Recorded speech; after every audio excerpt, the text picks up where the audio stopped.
الله الرحمن الرحیم السلام علیکم ورحمۃ اللہ وبرکاتہ. قدرمنو کتونکو تاسو ګورئ همدم ټي وي. زه یم ستاسو کوربه شفیع الله. څنګه چې ستاسو علم کې ده چې نن 30 تاریخ ته او باقاعده طور به حجره حاجی عبدالمنیم خان چې کوم حجره د هغې کې به جلسه کېږي او هغې ته چیف منسټر KPK وزیر اعلی جناب محمود خان چې دی هغه را روان دی. موږ سره یو خور موجود ده چې دوی سپیشلی د مردان نه دې جلسې راغلي دي. سلما د دې نوم دی.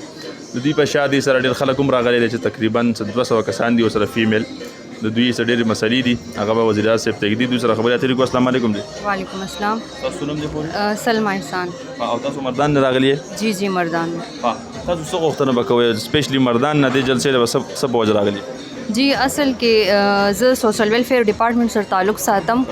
مونږ هغې کې یو پروجیکټ 105 ITCs په نوم باندې هغې کې هغه تقریبا په 2016 کې سٹارټ شوی. 2016 نه والا 2021 پورې مونږ په هغې کې جابز وکړه او دې کې تقریبا تعداد چې دی هغه 315 امپلویز دي. 210 په هغې کې فیمیلز دي او باقي چې دي هغه میل دي. او دا 210 چې کوم دي نو هغه هم داسې دي چې کونډې ښځې دي پکې یا ډېر غریب کورنۍ سره تعلق ساتي. نو مونږ اصل کې CM صاحب سره دا ریکویسټ کول غواړو چې زمونږ دا پروجیکټ چې دی نو دا د ریګولر کړي مونږ ته.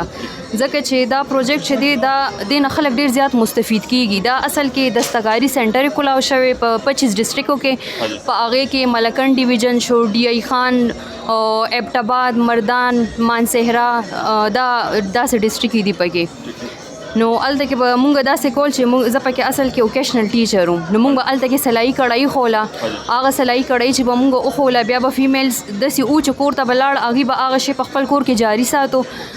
بیا به هغې په ذریعه باندې هغوی خپل ځان لپاره خپل کور بچو دپاره کفالت دپاره پیسې به د هغې نه راتلې. مطلب چې کم انکم به راتلو هغوی به په خپل کور چلو. نو اوس داسې ده چې دا 315 کسان چې دی دا بېروزګاره شو. نو مونږ CM صاحب ته دا ریکویسټ کوو چې پلیز تاسو زموږ دا پروجیکټ ریګولر کې د دې پروجیکټ په وجه باندې چې دی نو مطلب خلک خپل کور جاري ساتي. بله خبره دا چې مونږ تقریبا 5 سال په دې کې کار وکړو او 5 سال نه بعد زمونږ چې دی نو ایج هم داسې نه دی چې مونږ اوس بل ډپارټمنټ ته اپلای وکړو. مطلب خلک چې دی هغه اوور ایج شو. نو مونږ اوس دا غواړو چې دا ریګولر شي. نو مطلب لکه هر چا ته د فایده ده. او جی بالکل. نو وزیر اعلی صاحب د څنګه تاسو غوښتنه چې کوئ ټایم راکړی دی ټایم به ملاو شي ملاقات به وشي که نه؟ او جی ټایم خو اگست دی. او جی صحیح ده. الله دې کې قدرمنو کتونکو خبرې کوئ دلته راځئ که دغه صحیح دی دی پکې راځي تاسو بس وغواړئ. بسم الله الرحمن الرحیم. د ټولو نه لومبۍ خو زه د همدم ټي وي د دې کوریج او دلته موږ له د ټیم راکولو ډېر زیات مشکور یم. د هغې شکریه ادا کوم. زما خپله اصغر خان نوم دی. د لور دیر جندول سمې رهایشي تعلق دی. د محترم پرویز خټک په حکومت کې زموږ په ټوله صوبه کې 105 دستکاري سنټرې منظور شولې.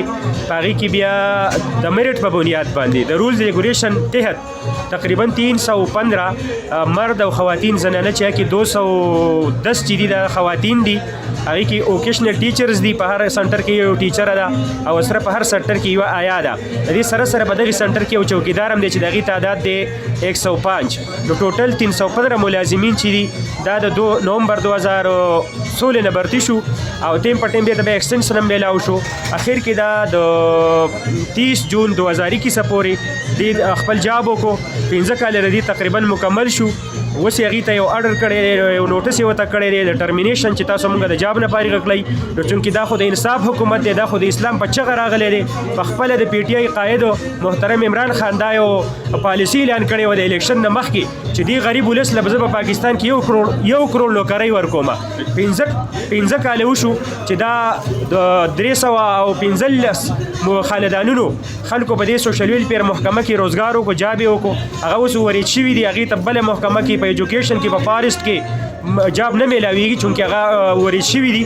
نو که فرض کړو دوی د جاب نه فارغین نو دا انتهایی ظلم دی او د دې خلاف به مونږ هر قسم درنه ورکوو. د CM هاوس مخې ته به ملته درنه ورکوو که زمونږ به د فریاد باندې ستاسو د دې کیمرې په سترګه باندې زمونږ په فریاد باندې هغې غور ونه کړو.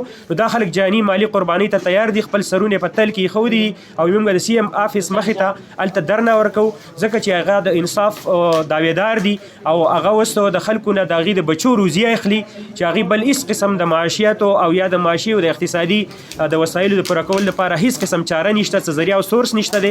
نو زمونږ د سی ام ستاسو د کیمرې په سترګه باندې د سی ام صاحب نه د هغې د پوره کابینې نه د کیفیکې د ګورنمنټ نه دا پرزور مطالبه ده چې هغه د نیډ بیس ایمرجنسي طور باندې د 125 د 105 دستکاري سنټرو 315 ملازمین چې دي نو هغه هنګامي طور بحال کړي او هغې ته د نوټیفیکیشن وکړي چې هغه د ژوند د آرام او د سکون ساه واخلي او هغه د دې ستونزې نه او د دې سخت تکالیفو نه خلاص شي. دا به ستاسو ډېره زیاته مننې. زه یو ځل بیا ستاسو ډېره شکریه ادا کوم، ستاسو ډېره مننه او دا غوښتنه کوم چې ستاسو د کیمرې په سترګه باندې زموږ د احساسات جذبات دغه د عمران خان صاحب ایوان ته ورسوئ. ډېره مننه، شکریه. قدرمنو کتونکو تاسو د دوی خبرې واورئ. زموږ به دغه کوشش ویډیو وکړو، هغه به فیسبوک له ورکو او ان شاء الله امید دی چې هغه به وزیر اعظم صاحب د مخې نه تېرېږي. څنګه چې تاسو زموږ د خور خبرې واورئ دغسې زموږ د رور خبرې تاسو واورئ، سپیشلی دوی مردان نه راغلي دي دې جلسې له. نو زموږ به دغه امیدونه وي چې وزیر اعلی صاحب مختلف اضلاعونه چې چونکې نو دوی موږ ته مخې ته کړه چې دوی به د هغوی یو قسمه نمایندګي وکړي. نو بهرحال دی کېدای شي ډېر تاسو هغې کې خلک ته مطلب دا دی چې هغوی ته مسایل دي. نو زموږ به دغه امیدونه وي چې وزیر اعلی صاحب راشي او د دې خلکو دا مسایل حل کړي، داسې نه چې دوی نا امیده لاړ شي. خپل کوربه شپ الله ته ورکړي. اجازه ته وګورئ. همدم ټي وي د الله په امان.